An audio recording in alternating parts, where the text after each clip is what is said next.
Magandang araw mga viewers! Magandang buhay! Handa na ba kayong makapakinig ng mga kwentong puno ng aral, inspirasyon at tatak si CLSU? Halina, makitunin na kayo sa ating programa.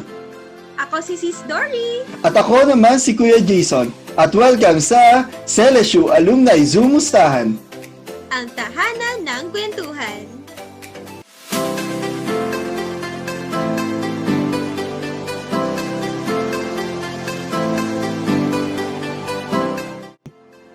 So partner, sino naman ang alumni guest natin ngayon? Well, partner, ang guest natin for today ay si Mr. John Philip P. Katiwa. So, si Kuya Philip ay isang CLSU alumnus mula sa batch 2009. Graduate si Kuya Philip with a degree, Bachelor of Science in Accountancy. Siya rin ang naging USSC Chair mula 2008 hanggang 2009. Sa ngayon, masayang naninirahan sa Masbate si Kuya Philip kasama ng kanyang pamilya. At may negosyo din sila doon. So again, we have Kuya Philip. Hello, Dory. Actually, yun yung pinakamahirap na sagutin lagi, yung kumusta ka. So, naisip ko na sagot dyan para maiba naman is, okay lang. Well, I think if you know me, I call myself as easy-go-lucky person. Well, part naman ng buhay yung mga problema, mga challenges. I think this pandemic is just one of our challenges. Pero despite that, as long as magkakasama tayo with the family, di ba? Sabi nga na with the pandemic, mas, at least in general, mas marami rin yung mga magkakasama sa family. And that's the brighter side naman with this pandemic. So, with that, life must go on kahit may pandemic, kahit may problema, kahit kasing laki pa ng pandemic. Okay, so let me remember that 15 years ago. Tama ba? 15 years ago. Well, I think I came from I born 'di ba sa Rizal Resiha, and I studied there elementary and high school, and I think kumbaga going to CLSU sa big university medyo challenging din sa akin. And of course, as my personality as a introvert, so medyo humble lang ako, medyo tahimik, mahiyain na tao. So I think my first year college siguro medyo pa-cute lang, medyo of course mingling with other people, ganyan, of course, and focusing on my academics. But on my second year, I think medyo nakapag-adjust na ako, and that's the time na I joined organization. So, of course, I joined also dance troops. So, lahat na ginoin ko. So, medyo kumapal na yung mukha ko that time. And the second year, on my second year college, well, I'm aiming for the escort position that time, kaso nakita ko na si Kuya Jason. So, pinagbigyan ko na lang siya. pang Mr. Intrams o Mr. CLSU. At saka alam mo lahat, si Kuya Jason yung talagang naghikayat din sa akin that time. Tama di Kuya Jason, di ba? So, yung sa Sophomore Council, tama ba? Junior, yeah, Sophomore Council that time. And then nag-join na rin ako ng CBA Student Council. And then, kasama kami ni Kuya Jason noon that time as siya yung college student president. And then, pagdating ng third year, yon, kumandidato siya as Mr. University, hindi pala, ng USSC president, and then his secretary that time. And yeah, luckily, of course, pinagkatiwalaan naman tayo din that time. So magkasama kami ni Kuya Jason ng that. So siya yung USSC president, tas ako naman yung sa secretary. And of course, I think maraming, of course, si Kuya Jason at that time sa president, so marami siyang mga ideas, of course, to help the students, to serve the students.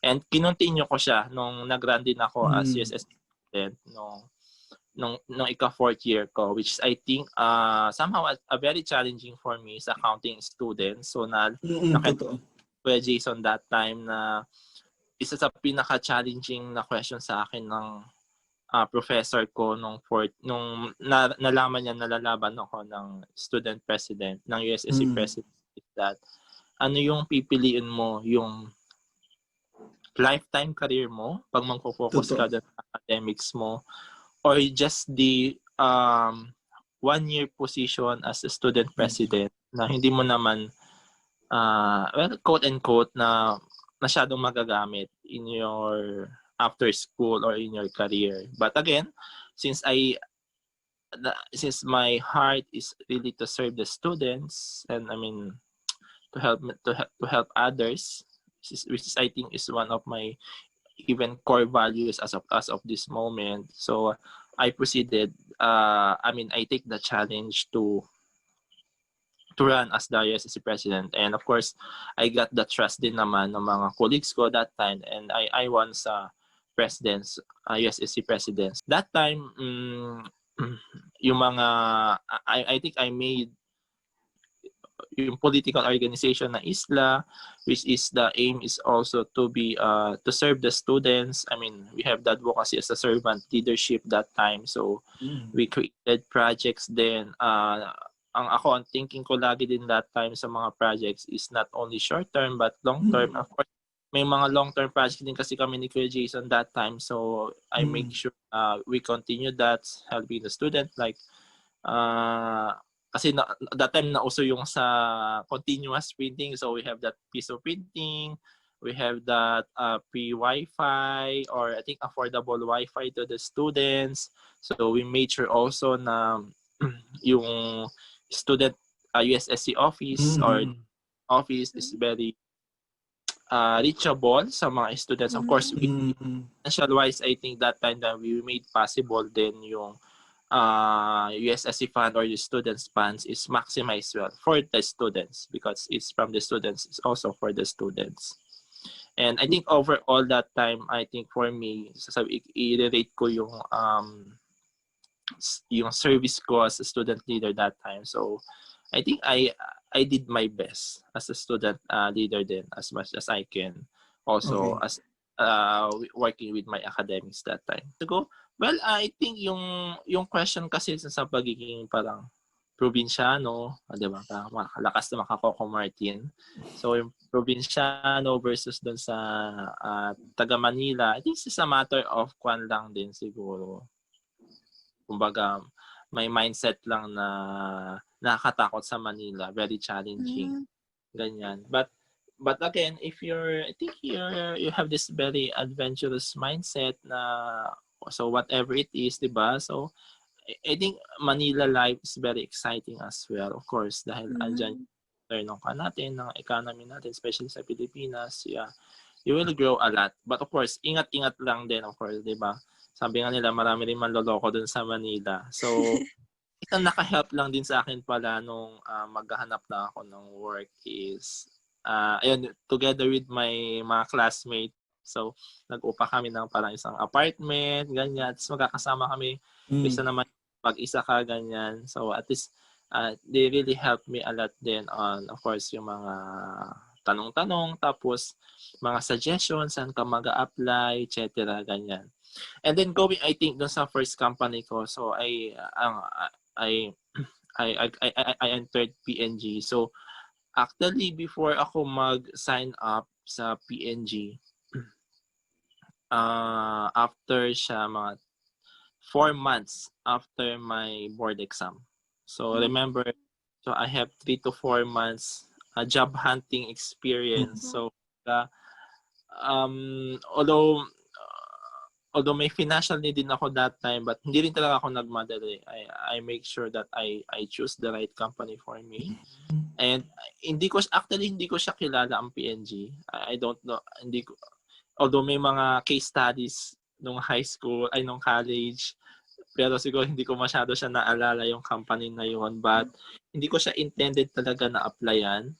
But I think with God's grace din siguro, I made it through na nahintay ko siya kasi almost 3 months yung process ko sa kanya. So, meron siyang online exam. Pag nagsabit ka, so may online exam. Tapos after ng online exam, online assessment, tapos merong may physical exam dun sa office. Then after that, may 3 series of interviews. So, parang every day, parang every other week, parang twice a week. Kaya tumagal siya ng 3 to 4 months. And I think yung fourth month ko, parang I got invited by my cousin na nasa Singapore. So, I tried na maghanap din doon sa Singapore. And although may mga na-apply naman ako and tinanggap ako, unfortunately, siguro it's God's plan din, na dito mag-work sa Manila. So, hindi na-approve yung working visa ko doon sa Singapore. But after nung kung mag-expire yung work visa ko doon sa Singapore, before ako nagpunta sa Singapore, I've got the final interview and a call na din kay PNG na I was hired, but sabi ko medyo pag-iisipan ko, di ba, parang medyo choosy ako that time. Pero nung after ko no na nung mag-expire ng work yung visiting visa ko doon sa Singapore, I called PNG kung open pa ba yung position na in-offer nila sa akin. Sabi nila open. So, pag-uwi ko galing Singapore, yun, nag-start agad ako sa PNG. And I think to give, of course, a short summary ng stay ko sa PNG. So, I think, of course, I'm very proud that I entered PNG as one of the great company, national company existing for more than a century now. And yung sabi ko kanina, maraming akong mga, kumbaga, at least naging advantage din as experience ko sa student leader, and of course mga core values ko din from CLSU na in line with the core values din, corporate values din with the people. So I think hindi ako masyadong nag-adjust, I guess. Although may on my yung personality ko lang siguro sa introvert, medyo mahiyain yung konting adjustment ko on my first few years sa PNG. But again, yung nadala kong experience as a student leader from some CLSU. So nagamit ko siya especially na nagka-handle na ako ng small organization ko or small team ko sa PNG. And then tuloy-tuloy, of course, PNG is a great company, so maganda yung career path niya din. And then of course, yung development niya din sa kanyang mga employee, which I think important din sa isang company, is marami akong skill. So I think yung work ko doon is, although may touch of accounting din nung una, but later on I got into master data, so I was able to get some skills on system robotics. Ano ba yung tamang term? System robotics, like encoding, like automation, etc. So medyo naging IT ako doon, from finance to IT na work. And because of that good development and career management program din nung sa company overall. Yep, I think you have mentioned it. It's really because of the family. So although I'm an accountant, so I have this, I think, mindset or idea na I know how to be practical financially. When I resigned on PNG, so I think that's also the peak of my career. I just recently promoted as a senior team leader, or as a section manager, tawag din na doon. So, and then I can see yung more financial freedom, I guess, or at least I could say financial security rin for my family, not only for myself but for my family. But again, when I look into my personal values, mas matimbang talaga yung family. So, but again, hindi ko rin naman, of course, magde-decide na more time with the family. Of course, you need also to think yung financial. I mean, kumbaga, yung finance kasi is one of, I think, also the responsibility of a father na hindi mo maaalis or matatanggi, or hindi mo maiwasan din, I think. So, as an accountant, we assess din. I mean, luckily I have a partner din, nakakausap ko, I have my wife, pinag-isipan din naman namin mabuti, if I resign, ano yung magiging alternative namin to get kumbaga to have a secure pa din yung financial finance namin for the company. And I think jumping on the after that yung sa kung mag-resign, so meron na kaming business na in-establish ng wife ko. Actually, si wife ko talaga yung medyo mas may entrepreneur mindset sa amin. Oo. So, before siguro mga 2 or 3 years before ako mag-resign sa PNG, nag-start na kami sa business. Actually, start lang siya sa sari-sari store. And we add mga dry goods, general merchandise, and that's the time na nag-serious na kami, nag-apply talaga kami ng mga business permits, BIR, and then kung ano mga permits. So medyo madiwara yung ng business. And then of course, make sure na stable siya. And then siguro nung nakita namin na medyo stable na yung business, and that's also my 9th year din sa company sa PNG. So why not? So more time with the family, but at least we have enough financial resources for our family. Ayan.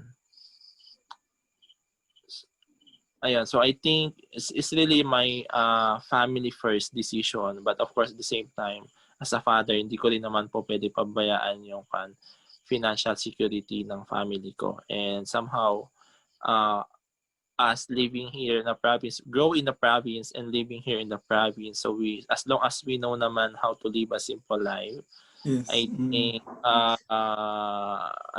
having enough small business, I think having an SME business should be enough for your to family. Of course, we have been, of course, nag-add lang din siguro, isa sa mga, kumbaga, convenience namin or assurance namin sa sarili namin na okay na ako to resign on the corporate world and do the business is, before I resign then, so we have some mga investments, mga security investments, mutual funds, and I think, i-continue lang din namin siya while we are here in the province sa Masbate, and while we are doing our business, di ba? So, and I think somehow medyo secure din naman na at least yung future ng mga anak namin, of course, at magiging anak pa in the future. It's general merchandise and konting grocery. So, dati matao yung area namin kasi we're near on the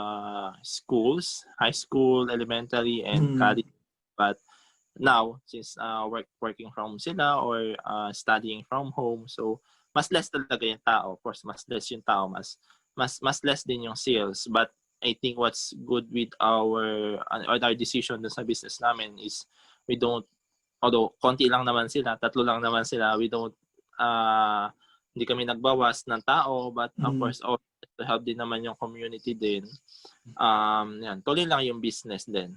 Meron kaming service na withdrawal. So, isa sa mga kinikater din namin is yung mga member ng 4Ps beneficiaries. So, at least, isa yun sa mga nakikita din naman namin na good program ng government. Although, kahit before pandemic pa naman, may program yung government. But somehow, at least nakaka-help talaga sa poorest of the poor. Especially yung kapag andito ka sa province. Masaya. I think masaya. I think three words. Masaya, exciting, and challenging. I think so. At least so far, kasi I was married for just few years now. So magpo 4 years pa lang naman yung life ko. Although matagal din kami nagkasama sa community din ni wife that time. So, like I mentioned before, sa Singles for Christ. But I think masaya, exciting, and challenging. Masaya kasi of course hindi ka na nag-iisa. So hindi malamig, magpapasko na, 'di ba? So hindi malamig mo.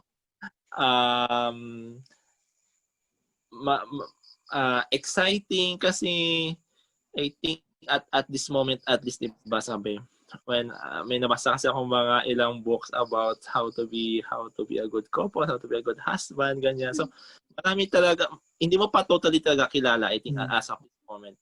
with my 4 years experience pa sa married life, hindi mo masyadong kilala yung wife mo or yung husband mo for this. So, exciting kasi nga mas marami pa kayong time na mas makikilala mo pa isa't isa, paano ka mag-adjust, paano ka makikisakay doon sa mga moments na ayaw mo yung ugali niya, ganyan. Of course, di ba? So, kumbaga, marami pa kayong time na mas makikilala niyo pa in deep yung isa't isa. And then, challenging, of course, as you go along with the married life, syempre, mas lumalaki family, although we just have one pa lang naman, but in the future, maybe after this pandemic, so we will be blessed more with one child. So I think that will be a challenge. And for me, challenging is, as I mentioned a while ago, for me, challenge is always an adventure. Di ba? Pag sabi mo, adventure, so exciting. So whatever it takes, basta magkakasama with the family, so ano man challenges yan, kayang-kaya yan. Naisip ko na talking about leadership is, I think, yan, I would like to remember me as a father, as a leader. So, di ba, I think parang ilang seminar siguro na tinatanong tayo lagi, if you think of a leader, sino yon, di ba? So ako, gusto ko pag umattend si Zach ng course or maging baby ko pa in the future ng leadership seminar, pag tinanong sila ng question na yon, sino yung unang pumasok sa isip mo as a leader, syempre gusto ko si Tatay Philip. Well, success for me is always as simple as happiness. Ganyan. Of course, di ba, if you are fulfilled with, if you're happy with our doing, di ba? Sabi nga nila, sometimes, isa sa mga magandang gawin mo rin if you want to, kumbaga, to find a job, is, kumbaga, find a job that you feel you're not working, di ba? So, if you feel you're doing what you like or what you love, so, yun yung masasabi mo na hindi lang sa job, but it's really a passion. So, whatever it takes, maliit man or malaki yung sweldo, if you really love what you are doing, if you are passionate with what you are doing, so you really find happiness. And for me, that's really success. And at least on my side, with my family, that's really for me a happiness. Of course, going into, whatever it takes, di ba? Mapapandemya man yan. Kumbaga, sabi nga, sa kasal, di ba? In rich or in poorer, or in happiness or in sickness, di ba? So, whatever it takes. So, as long as you're happy, for me, that's really success. So, if my child grow, mga mabuting, of course, tao din, at will be happy. For me, that's really success. Of course, if I make my wife happy, di ba? That's really success. So, kumbaga, for me, success din really is like motto ko sin siguro when I was a student leader is, as long as I see happiness with other people, I will be happy. With that, for me, I'm successful. So, where do you see yourself 10 years from now po? 10 years from now, so Apo. I'm 32. So, di ba ginamit ng math? So, when I'm 42, so I think nakakota na kami noon sa baby na, of course, praying din namin number of babies or number na anak, of course, is stable na yung business or whatever it takes, kung need ko ulit mag-work, or at least na medyo, kumbaga, more on taking good care na rin ako yung family ko. And I think number one na ginagawa ko that time siguro is making sure na nag-grow yung mga anak ko as mabuting mama yan, mabuting part ng lipunan, kumbaga, as of course, na may respeto din, as or of course helping others din as part of my content, of my values. So, as a father din po, that's how you would like to train your child din po for their future din? Yep, of course. Kung ano man yung kumbaga mga of course kung ano man yung parang mindset ko as of this moment na whatever it takes, whatever challenges na ma-face natin, go lang. Kumbaga, I mean, life is not a matter of how much or how many achievements you have or how many money you have, but silly how many challenges that you face and I mean wholeheartedly. I think number one is for me is integrity. I mean with kumbaga core values din is really doing the right thing. I mean doing the right thing is also one of our key values din sa PNG. But sometimes, di ba, although may mga questions on doing the right thing, but of course, as long as andun yung intention mo to do the right thing, it really gives you integrity. And then I think, of course, yung values din I think on the CLSUs, one family, isa rin I think yung sa nakapagpa-help din sa akin as of this moment with my decisions to focus more with my family. And I think, yeah, isang motto rin I think sa CBA is really to serve other people.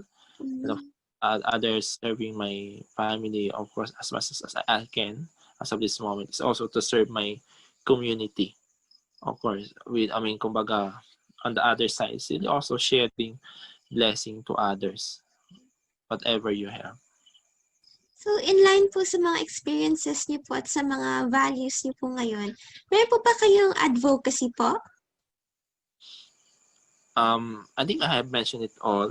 I mean, doing the right thing, serving the people as much as you can, di ba? Sabi nga namin lagi, whatever it takes. I mean, as doing small things different ways. So it's really help as long as there's intention of helping others. I think it's really a big help. So kumbaga especially this pandemic, di ba? So just helping your neighbors, checking with okay ba sila, ganyan. Or at least helping yung mga nakakailangan. So as much as you can. So I think that would really help. So kumbaga it's really serving the people. I mean serving the others. Diba sabi nga din na joy, and Jesus others you. They really give you joy. So for me that's my forever advocacy din siguro. Ano naman po yung mga message po na pwede niyo pong ibahagi po sa aming mga students?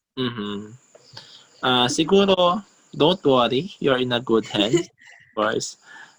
Diba naalala ko lang before nung after ko mag-graduate ng high school is I tried to apply din on university sa Manila. I don't know, although just one UP, so I take the UPCAT, ganyan, etc. Of course,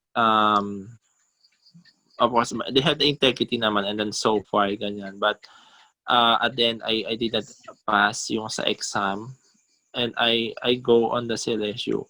Although that time I'm thinking siguro na mas better yung other schools, but when I entered CLSU and of course I graduated in CLSU.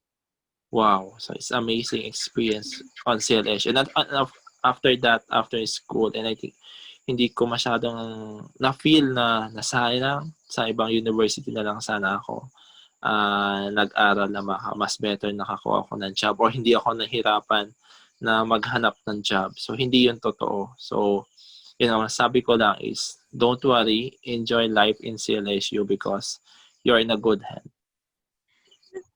Yun. So, thank you po, Kuya Philip. Life is not a matter of how much or how many achievements you have, how much money you have, but how many challenges you face wholeheartedly. Kuya Philip, tunay ngang isa kang produkto ng CLSU. Naway yakapin din ito ng ating mga katahanan dahil sa tahanang sayang puhunan, Pabaon ng aral at karunungan. hanggang sa susunod na kabanata mga katahanan, Muli ito ang CLSU Alumni Zoomustahan. ang tahanan ng kwentuhan. Paalam! Alam!